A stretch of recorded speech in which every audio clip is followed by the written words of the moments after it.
صاحبی جناب محمود خان چکزئی صاحب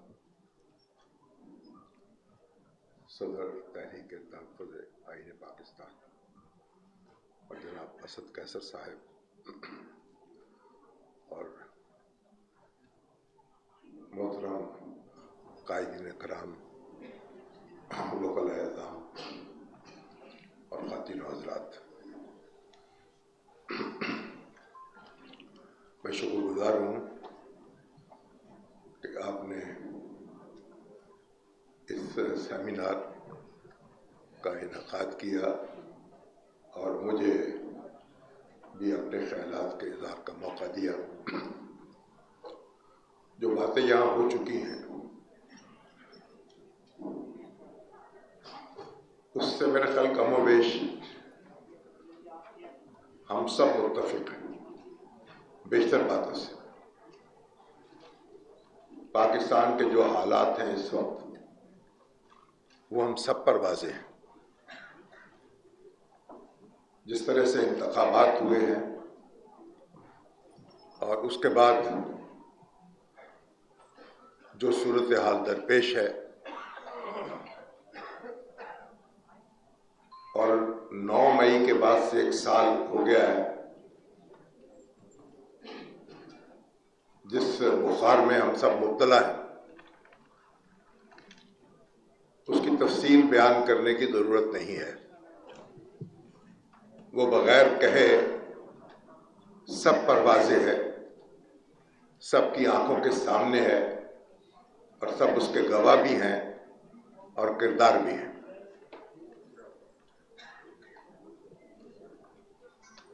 بنیادی بات یہ ہے کہ ہم اس صورتحال سے نکلیں کیسے، دستور کی حاکمیت کیسے ممکن ہو، آزادانہ اور منصفانہ انتخابات کا انعقاد کیسے کیا جائے، ووٹ کی طاقت کو کیسے تسلیم کیا جائے، اس کے لیے کیا لائحہ عمل بنایا جائے۔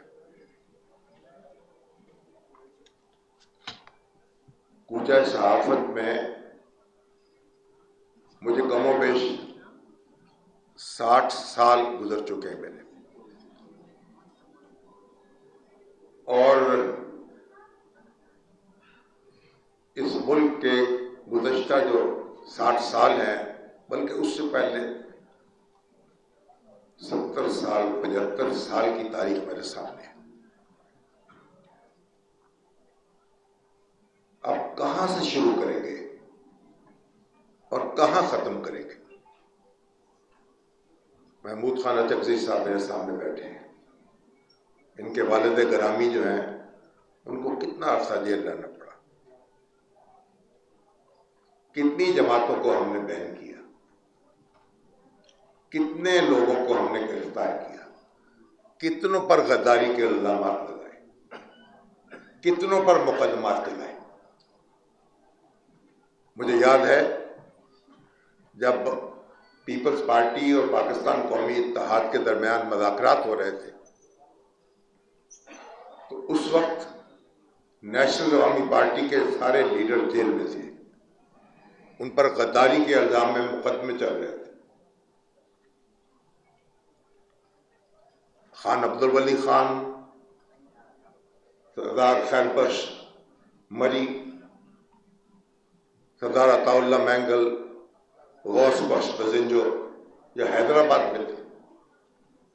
اور جب مذاکرات کے دوران میں chief of army staff general Zia الحق تشریف لائے اور انہوں نے کہا کہ ہم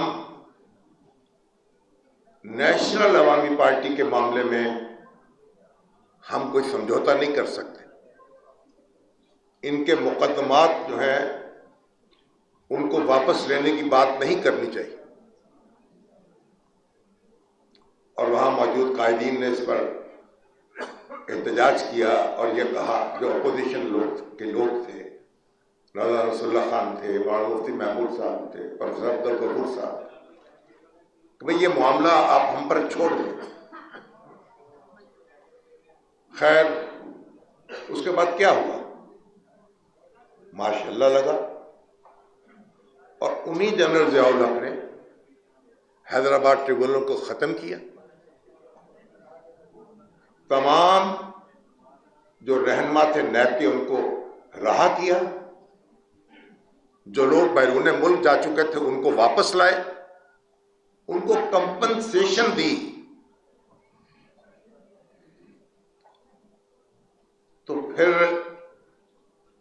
آپ کس پر, اور یہاں جماعت اسلامی کو بین کیا گیا, یہاں نیب پہ پابندی لگائی گئی, یہاں عوامی لیگ پر پابندی لگائی گئی. تو ہماری جو تاریخ ہے ہمیں اس سے سبق سیکھ کر آگے بڑھنا ہے. اور ہم جتنا بھی جذبات کا اظہار کر لیں, یہ جو آج آصف علی زرداری صاحب اور شہباز شریف صاحب بیٹھے ہیں صدر پاکستان بن کر اور وزیر اعظم پاکستان بن کر, 8-10 سال پہلے یہ ایک دوسرے کے بارے میں کیا کہتے تھے؟ اب ذرا یاد کریں. میری گزارش یہ ہے کہ تحریک تحفظ آئین پاکستان, جس میں محمود خان لچکزئی صاحب جیسے سرد و گرم چشیدہ سیاستدان موجود ہیں, وحدت المسلمین کے رہنما ہیں, جس میں اختر بینگل موجود ہیں, جس میں دوسرے ہمارے زعما ہیں, صاحبزادہ حامد رضا صاحب ہیں, اور خود تحریک انصاف کے لوگ ہیں.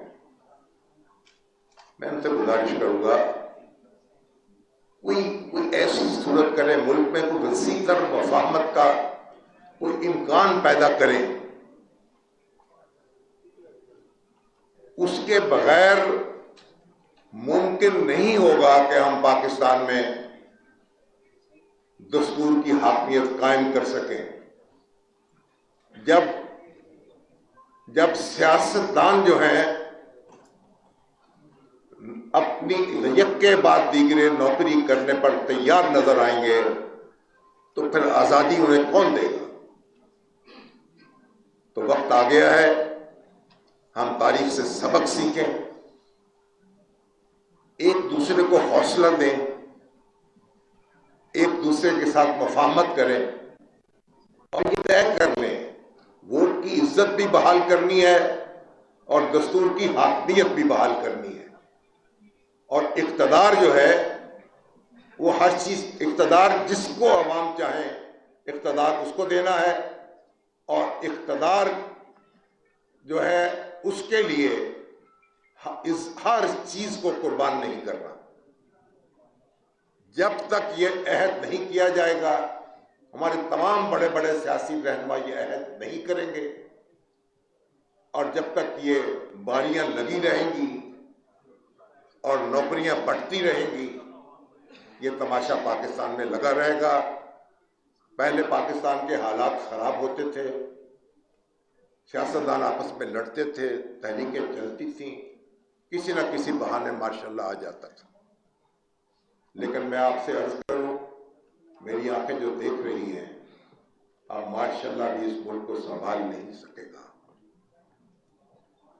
ماشاءاللہ بھی لگ نہیں سکے گا. تو اس کے بعد پھر کیا ہوگا؟ پاکستان کی حفاظت وابستہ ہے آئین پاکستان سے. براہ کرم ایک دوسرے کے ساتھ جڑ جائیے, ایک دوسرے کو معاف کیجیے, ایک دوسرے کی غلطیاں بھول جائیے. اس حمام میں کسی کے کپڑے بھی پورے نہیں ہیں, اس حمام میں سب نے باری باری بہت کچھ کیا ہے. تو خدا کے لیے کوئی ایسا راستہ نکالیں. اچکزئی صاحب, کوئی ایسا عمر ایوب صاحب بیٹھے ہیں, گوہر صاحب بیٹھے ہیں, اسد کیسر صاحب بیٹھے ہیں, حامد خان صاحب بیٹھے ہیں, یہ سارے لوگ ہیں, یہ تاریخ ساز بھی ہیں اور تاریخ کے گواہ بھی ہیں. تو میری تاریخ کو آپ بچا لیجئے, مجھے یہ ڈوب